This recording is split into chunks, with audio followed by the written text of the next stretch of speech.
ঘন কুয়াশায় ঢাকা পথঘাট, তাপমাত্রা নেমে এসেছে ৭-এর ঘরে।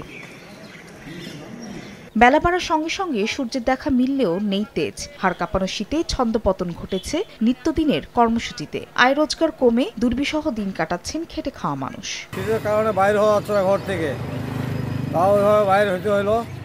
কি করবো, রাস্তাঘাটে চলাচল না করলে আমাদের আয় ইনকাম নাই। আমাদের খুব সমস্যা, জনজীবনে খুব কষ্ট আসছে। দেশের ১০ জেলায় মৃদু থেকে মাঝারি শৈত্যপ্রবাহ বইছে বলে জানিয়েছে আবহাওয়া অফিস। ২-১ দিনের মধ্যে রংপুর ও রাজশাহীতে ঝিরিঝিরি বৃষ্টির শঙ্কাও রয়েছে। আগামী ২-৩ দিন টেম্পারেচার এরকম রাইজ করতে পারে বিভিন্ন জায়গায়, তারপরে মোটামুটি একটা স্টেবল থাকতে পারে। তবে আগামী শুক্রবারের কাছাকাছি সময়ে আবার তাপমাত্রাটা কিছুটা কমে আসতে পারে। তবে আগামী ১০ দিন এটা আমরা বলতে পারবো যে তীব্র শৈত্যপ্রবাহের সম্ভাবনাটা কম। এদিকে তীব্র শীতে হাসপাতালে বাড়ছে ঠান্ডাজনিত নানা রোগে আক্রান্তের সংখ্যা, যাদের বেশিরভাগই শিশু ও বয়স্ক। গত ২৪ ঘণ্টায় পঞ্চগড় সদর হাসপাতালে নতুন করে ২৫ জন এবং নওগাঁ সদর হাসপাতালে ৫৬ জন ডায়রিয়া ও নিউমোনিয়া সহ ঠান্ডাজনিত রোগে আক্রান্ত হয়ে চিকিৎসা নিচ্ছেন। ফাহরিয়া ফারজানা, সময় সংবাদ।